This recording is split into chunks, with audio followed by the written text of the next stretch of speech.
இல்லை 30 வாட் சார்ஜர்ரா, இது போடவே கூடாது. ஐஃபோனுக்கு 20 வாட்ஸ் தான் போடணும்.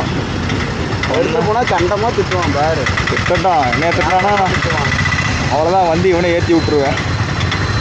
சத்தியமாக நீ தான் திட்டுவாங்க போகிற பாரு. சொல்லிடுவேன். அறிவு இருக்காப்பா, ஐஃபோன் இதில் போட்டிருக்கியே அப்படிப்பா அப்படின்னு கேட்பான்.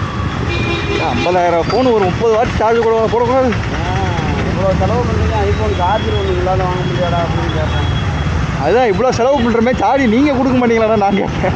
அப்படிப்பேடா நீ கேட்ட ஒவ்வொரு கேள்வி என்ன செருப்பால் அடிச்ச மாதிரி இருக்குடா. மாதிரி இல்ல, உண்மையிலே செருப்பால தான் அடிச்சேன். கம்பெனியில் எங்கப்பா கொடுக்குறான்னு கேட்பான். அதான் நான் கேட்பேன். அதனால் பண்ணுறது நீங்களே சொல்லுங்கண்ணா. ஐஃபோன் 50,000 போட்டு சார்ஜ் வரைக்கும் தனியாக 2,000. ஒயர் மட்டும் தான் தருவான். அதான் இல்லை நான் கேட்குறேன், ஐஃபோனுக்கு தனியாக 50,000 செலவு பண்ணி சார்ஜ் வரைக்கும் 2,000 செலவு பண்ணுறதானா? அவ்வளவுதான். இன்னையோட உறவு அந்துருச்சுன்னு வச்சுக்க, மூஞ்சிலையும் முடிக்க மாட்டேன். சொல்றேன்.